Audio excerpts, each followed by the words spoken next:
Ellen DeGeneres seems to be a pretty regular topic of conversation on the internet and on this channel, and today she's being exposed for even more things that she was involved in, more corruption, more crime, and we have someone new that's actually going to be speaking about it. Kathy Griffin is teaming up with Rosie O'Donnell to share what they know about Ellen DeGeneres and her crimes. As we're diving into this video, I'm drinking my morning coffee. Let me know what you're drinking as you're watching, and thank you guys so much for subscribing and supporting the channel. Now let's dive in. I have an epic war with Ellen DeGeneres, and I have a loathing for her that is epic in size as well. You know, mostly about children and women. And those are the people that I always wanted to protect and take care of. I am like sort of blacklisted in Hollywood because they're afraid of me. One thing I want to do is I just want to stay in it. You know, I'm not going to let them win. Rosie O'Donnell and Kathy Griffin have been holding secrets about Ellen DeGeneres for years. Not only about just Ellen treating her coworker badly, but to what really happened on Jeffrey Epstein's island. All right, now we recently put out a video that blew up talking about Rosie O'Donnell and what she shared about Ellen DeGeneres on Epstein Island. You guys should go check out that video if you haven't seen it. I'll try to remember to link it at the end. Don't rely on me for that. You could always find it in a playlist or on the main page of the channel. But I'm really interested in what Kathy Griffin has to say as well. So when, all this Harvey Weinstein stuff is going on, I kind of know certain words and certain triggers, and I'm kind of aware of all that stuff. And, I was myself twice. All it looked to me was like a controlling the process, saying you're gonna say this to save face from me. And I said that. And then I said some facts about him, that he never paid his vendors, that he was charged with abuse by 26 women. I said all the facts about him that were very easy to find. Rosie and Kathy have finally decided to share the real truth, and every trail keeps pointing back to the island activities. And all the lies that cover one another, unless you experience that, it's very hard to believe. Why didn't they just walk away? Well, they were 17 and 21. They were kids. They were children who had been abused the vast majority of their childhood in horrific ways. Rosie was the first one to drop this bombshell when Ellen was trying to flee to the UK with her partner. And I need you to stick with me here because this is the part that connects everything before the Epstein list came out and the names present on it became a headline that networks couldn't ignore. There was this blog called Crazy Days and Nights that had been publishing these long, detailed blind items for years. They talked about a wealthy financier with a private island. They talked about elite gatherings and dark stuff happening in secret, and at the time, these blind items sounded like conspiracy theories from the deepest parts of the internet. Oh, yeah. But then Jeffrey Epstein actually got arrested and passed away in his cell under extremely suspicious circumstances. The flight logs started leaking, and suddenly every single one of those crazy theories about Ellen and her friends started looking more like a prediction. Now, the flight logs were basically who had flown on the Lolita Express. We have a lot of victims that flew there, as well as a lot of celebrities and politicians. The Lolita Express was a jet owned by Jeffrey Epstein, had a bed on it, and apparently a lot of crimes happened on that jet itself as well. Especially when you look at this clip of Kevin Spacey, who has been mentioned so many times in the Epstein list. But I think audiences have sort of proved since box sets that they like being in control. Also, here's the thing that keeps getting ignored. The same sources that were warning about Epstein and his island activities, they kept mentioning Ellen as part of that circle. There was multiple evidence from her interviews spread across years, all pointing in the same direction. That's pretty cool to have your own island. It is. It's I think I'm going to call it Melville. Uh-huh. Your show is F-Boy Island on HBO Max. What do you think F-Boy Island is about? A sexy man on an island. Yes! Now think about what this actually means. If you look at Epstein's chronicles, they explicitly linked Ellen to flights on what became known as the Lolita Express, Jeffrey Epstein's private plane that ferried the elite to his private island, Little St. James. Many online theories have linked her to visits on that island, and mostly for her participation in activities that we'll never fully understand. And here's where this information starts fitting together in a really disturbing way. The fake nice persona that Ellen built on daytime television. It wasn't just about hiding her real behavior. It wasn't just about being mean to employees off camera while preaching kindness on camera. It was providing perfect cover for someone who was part of a network that was doing unimaginable things. We just talked about in a video a few days ago how Ellen DeGeneres was kind of that connection between evil Hollywood and Jeffrey Epstein. We now know that they kind of go hand in hand, two separate things going on in the same world. But there's also an update on Ellen DeGeneres that I want to share with all of you that is not a part of this video, but hey, you're here listening, why not talk about it? First of all, we knew that she left the country with her wife, and they were trying to escape President Trump. Not really, they were trying to escape the Diddy files and the Epstein files. She and her wife have now returned and purchased a place in California where they are now living. Her place that she moved to is up for sale or potentially even already sold, and her wife is asking for a divorce. So we're going to be covering that pretty soon as well. He owned beauty pageants, and if you grew up in New York like I, you knew who he was from the get-go. President Trump. In New York, he's not respected, and he never was. And I grew up watching his planes be repossessed off the runways at LaGuardia, watching him try to sell steaks and vodka. Actually, maybe she was talking about Epstein there. I'm not sure if she was talking about Trump or Epstein. Ellen had millions of devoted fans. She had a reputation as a nice girl, accolades, and a brand built on the idea that she was a good person. Yeah. That kind of public image makes people dismiss any criticism as jealousy or conspiracy. And the raw power required to keep these kinds of secrets hidden for decades. That's not something a talk show host could maintain on her own. That requires protection from the highest levels.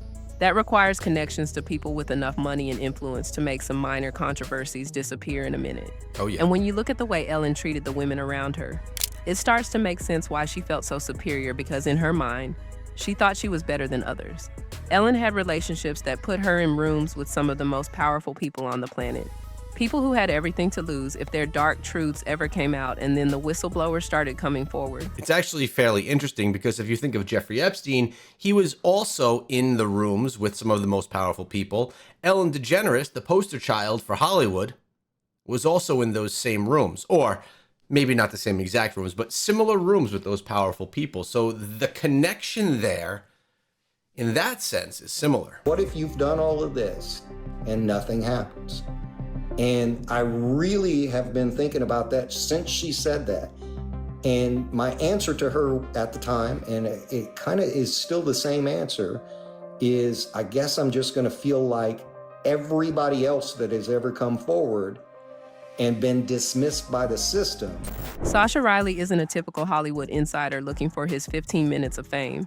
He's a 52-year-old retired Army sergeant who was illegally transported and mistreated as a child during the 1980s by a massive network of high-profile individuals.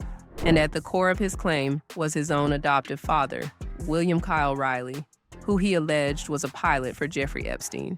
He also described attending different parties on hidden farms in Enterprise, Alabama. Sasha named some of the most powerful men in the country as active participants in this nightmare. This was the world that the blind items had been warning about for years. This was the terrifying reality that existed in the shadows while the daytime talk show hosts danced on television and told everyone to be kind to one another. And it was this whistleblower who finally gave Rosie O'Donnell and Kathy Griffin the opening they needed to push their own story forward. I was told repeatedly, daily almost, that radio silence was of the utmost importance to protect the other survivors. And to that I say, I don't know who the hell they are. So once the detailed allegations were out there in the world, Rosie O'Donnell knew exactly what to do. She wasn't going to sit around and wait for the mainstream media to do its thing. The media had proven over and over again that they were too scared to touch this story. Only tell the truth. That's all people want now is authenticity. Yeah. We've been lied to for so long by, mainstream media. It's actually interesting because this, I truly believe, you're seeing people on different platforms from mainstream media, and they're getting the truth out because we have no restrictions on us. Here, I could talk about whatever I want. I am my own boss. So we can expose things that mainstream media is incapable of exposing. So good point that she's making right here, that is now beginning to happen. Rosie took her social media platforms and she started using her influence to support the whistleblower's message directly to the public. Now she wasn't using any protective language. She got on camera and called Sasha Riley exactly what he said he was, an Epstein Island survivor.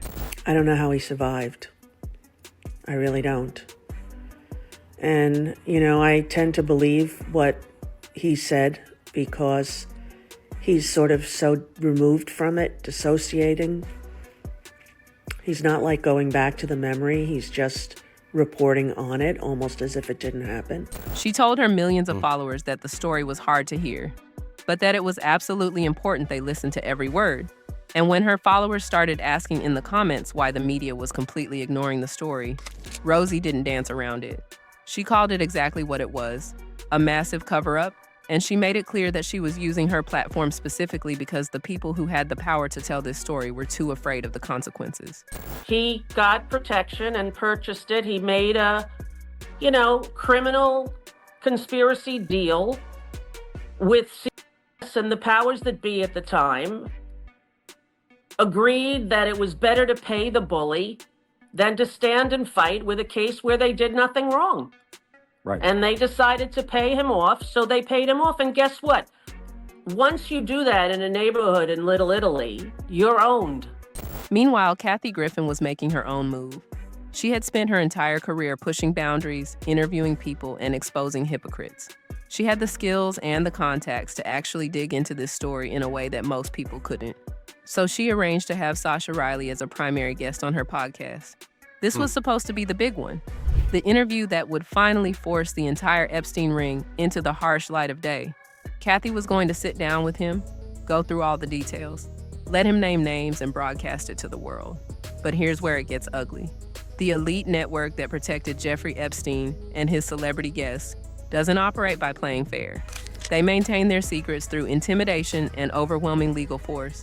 The moment word got out that Kathy Griffin was going to put Sasha Riley on a microphone to name names and detail the flight logs, the silencing machine was activated. At the very last minute, Kathy was forced to cancel the interview. I was investigated by the Department of Justice. So you're the queen of cancel. Who put me under an investigation, put me on the no-fly list, interrogated me under oath, and were considering charging me with conspiracy. The message was crystal clear. And this is how people get silenced. This is how big names in Hollywood can be silenced, with threats and actions such as that. If she aired the Sasha Riley interview and exposed the Epstein connections, the network would unleash an endless wave of lawsuits that would destroy her life. Kathy felt awful about canceling. She apologized deeply to Sasha, but the damage to the facade was already done. The very act of silencing her proved exactly how the dark network operates. But here's the thing, even with the interview canceled, even with the legal threat hanging over Kathy's head, the story had already broken through. The walls were closing in on Ellen DeGeneres faster than she could have imagined. Her entire public image was going down. The toxic workplace scandal had destroyed her personal brand completely, and now the exposure of the Epstein network was threatening to take everything else. It didn't have to go down this way. She could have been brilliantly talented in front of the camera and carried that backstage, and she didn't. Every Friday we were shaking, who's going to get fired this Friday? Ellen knew Rosie and Kathy weren't going to stop digging. She knew the public was finally starting to wake up to the dark truth hidden in the blind items, and she knew she needed to move out. So Ellen and Portia packed up their bags and fled the United States. To mask the true nature of this sudden escape, her public relations team crafted this cover story. They fed the media that she was so upset about the political direction of the country that she had to leave. This is what we were talking about earlier on in the video. It was the perfect excuse, but Rosie pointed out the absolute hypocrisy of this decision by saying, "I've never really known Ellen to say anything political in her life, so I was surprised to read that she left because of President. Like, that shocked me, actually." That was Rosie's exact quote, and she's right. Ellen had built her entire brand on never taking a stand that might alienate any segment of her audience. That's worth noting. When you take a stance on a presidency, no matter what the presidency is, you have 50% of the people that are agreeing with you and 50% that are not. The same thing when you're talking about religion and things like that. These are very heated conversations. Not that you're wrong or right, but no matter whether you're wrong or right in your opinion, half the people are going to think that you're wrong, no matter how you present it. So for someone that was on this whole Be Kind campaign, she always avoided these things. And to hold that stance on the Be Kind campaign, it was probably smart. And suddenly she was fleeing the country because of an election result? The excuse didn't hold up, and Rosie made sure everyone knew it. Good points. This cannot become America ever. We have to fight against this. And we will, and we're strong, and we're the majority, regardless of what different channels want to tell you. Now, here's what actually happened. Ellen wasn't running from a particular person. She was running from the exposure of the dark network that Rosie and Kathy were tearing down. The Cotswolds provided exactly what she needed, a highly protected haven far away from the jurisdiction of feds. It was a place where she could wait out the storm, where she could be far from the pressure of whistleblowers like Sasha Riley, where she could exist in comfort while the legal system and the court of public opinion slowly worked through everything that was coming. She needed to be as far away as possible when the rest of the flight logs and the witness testimonies finally hit the public record. She needed a buffer zone. She needed distance and the timing of her flight. Right when Rosie and Kathy were ramping up their campaign, right when the whistleblowers were coming forward, right when the legal threats were silencing the podcast interview. It wasn't coincidental. She was making sure that when the inevitable arrived, she'd have an ocean between herself and the so-called investigations. Yeah. It's just an interesting move. I think she's mainly moving because we don't like her anymore. Oh, Ellen. Do you think she's just moving because she's done here? Look, does she have an entertainment career? A lot of people say no. After the whole scandal happened where it was revealed she was like a monster on set to her employees, right? So while But like I said, now she's back. She's returned. While her PR team was busy spinning stories, anyone paying attention could see exactly what was really happening. Ellen DeGeneres, the woman who had spent decades building an empire on the idea of being kind and good and trustworthy, was running. She was running from things that had been building for years. And she was hoping that by the time it arrived, she'd be safely hidden away in the English countryside where the reach couldn't quite touch her. But running doesn't always mean you're safe. Sometimes it just means you bought yourself a little more time. Oh yeah, I got kicked out of show business. Now to expose the true rot, we need to check out the origin of the lies told by Ellen. Rosie, Kathy, and Ellen's shared history was not a friendship, but a temporary pact of mutual self-preservation in an industry designed to crush them. In the late 1980s and early 1990s, the stand-up comedy scene was openly hostile, particularly to women, and utterly unforgiving to women seeking a career. Rosie and Ellen were forced together through these ranks, enduring the same smoky clubs, drunk crowds, and the same hierarchy controlled by middle-aged men. This shared existence created a temporary and protective alliance. Because the industry hated them, Rosie and Ellen, along with others like Melissa Etheridge and K.D. Lang, formed a small, chosen family. They supported each other's shows and understood the shared struggle of hiding their true selves to avoid being blacklisted. Although Rosie O'Donnell never appeared on Ellen DeGeneres' show, and Ellen DeGeneres appeared on Rosie's show multiple times, and Rosie did have Ellen and Anne Hesh, her girlfriend or wife at the time, at her own home in her pool. So they did have some type of a friendship, or at least a connection. This bond created in the trenches was less about affection and more about collecting witnesses to survival. Ellen was a rising sitcom star, but the unbearable pressure surrounding her personal life had pushed her to a public breaking point. She needed a shield for her high-stakes public coming out. Ellen turned to Rosie, who was already established as the host of her own successful talk show. Rosie had not yet come out publicly, meaning her decision to invite Ellen onto her stage was a sacrifice that put her own reputation at risk. Rosie intentionally used her platform to build a wall around Ellen, deflecting scrutiny with the now infamous joke that she was Lebanese. Hey, wait a minute. I'm a big fan of Casey Kasem. Listen. You go, girl. Maybe I'm Lebanese. You could be Lebanese. I could be Lebanese myself. I didn't know that. Rosie stood beside Ellen, risking her own career to provide protection, genuinely believing their shared history meant they were a family who would always have each other's backs. She had no idea that this act of loyalty was only establishing her as a future liability. I was never asked to go on her show. There we go. When I was, it was long after they had been on for many years, and she had the same staff as my show, the same producers, the same everything. The dark turn arrived in the early 2000s when Rosie made the choice to step away from her show to prioritize her family. In the cold math of Hollywood, stepping away means being replaced. Ellen saw the opportunity and launched the Ellen DeGeneres Show in 2003, stepping right into the massive power vacuum Rosie had created. Ellen began erasing her acting as if Rosie had never existed. Rosie's sacrifice and deleted history were repaid with a cold shoulder on September 7th, 2004, when Ellen appeared on CNN with Larry King. Yeah. When asked about Rosie, Ellen said, "I don't really know Rosie that well. I mean, I've spoken to her, but we're not really friends." Rosie, watching at home with her wife, heard the woman she had protected completely deny their entire history. Ellen destroyed their bond because Rosie was a good soul and she knew her secrets too.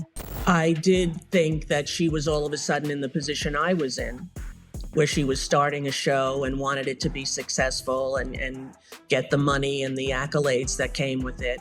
And instead of deciding to stand next to me and hold my hand, which is what I did to her, she did the opposite. In Ellen's mind, the value of Rosie was less than the potential damage her association could do to the new empire, so she deleted her like a draft. The resulting emotional wound was the most painful moment in Rosie's career, and it stayed open until the walls around Ellen's empire finally started cracking with the drop of Epstein list.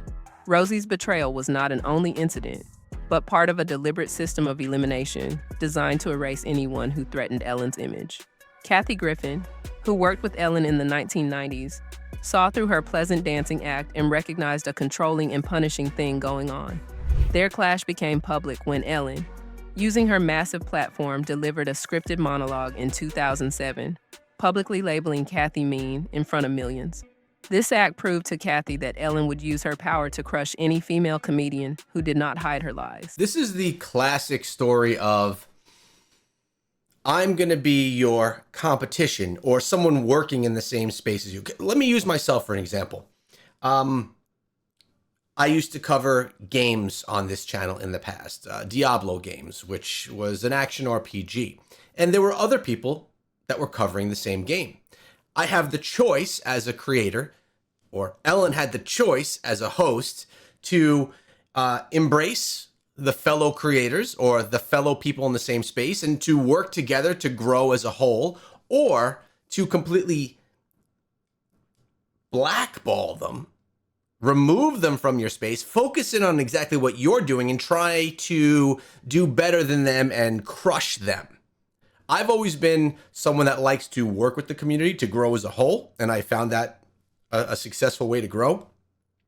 But Ellen seems to have chosen the other darker path. Kathy had been warning about this mean streak that all of Hollywood knows about for years, detailing it in a 2016 book, which resulted in a furious, heated phone confrontation from Ellen. But I just love giving Ellen because it just never gets old.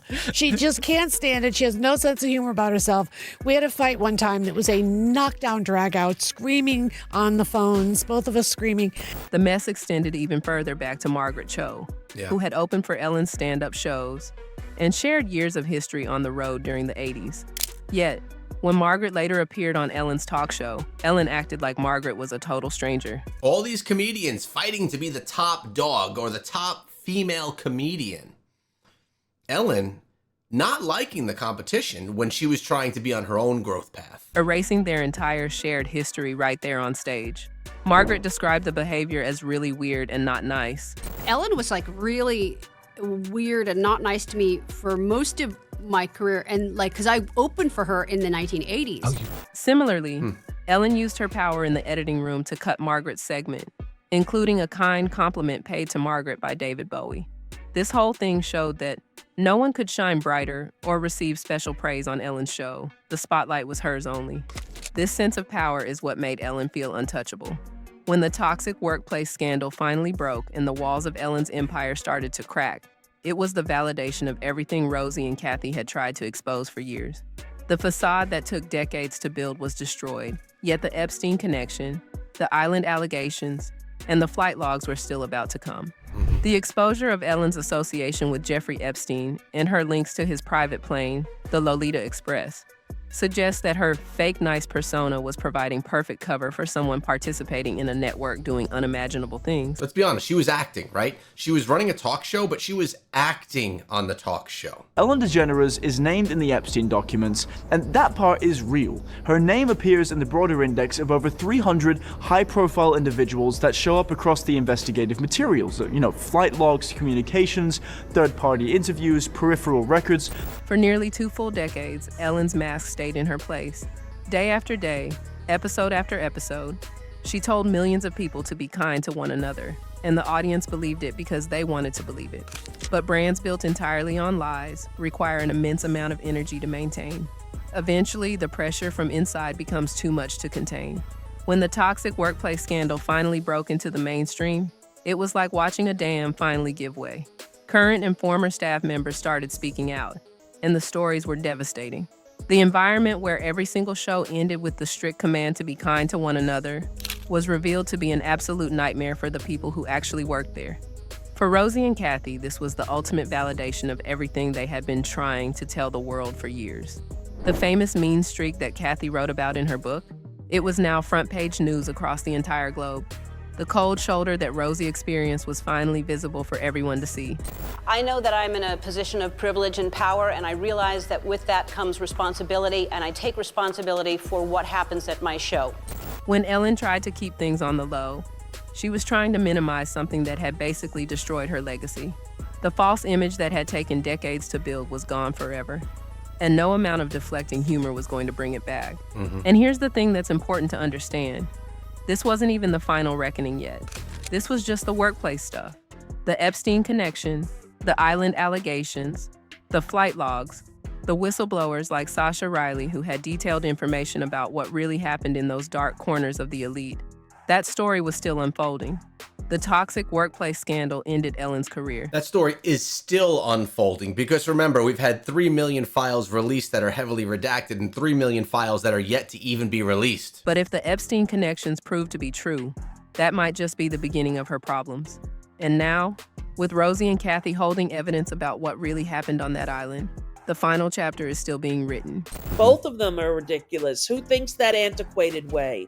That you're going to find your love in a paradise island and it's going to last forever. Rosie and Kathy proved something really important. They proved that a manufactured image cannot survive forever against the relentless pursuit of the truth. For over 2 decades, these two women stood basically alone against one of the most heavily protected brands in the history of television. They suffered public humiliation. They faced career setbacks.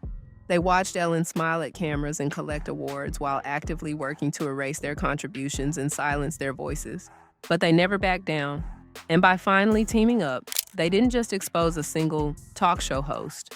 They pulled back the curtain on the entire dark network that had kept her in power all those years. So as time goes on, more and more people come forward and expose Ellen DeGeneres for not only being unkind, but for having deeper roots into evil Hollywood and things that went on Epstein Island.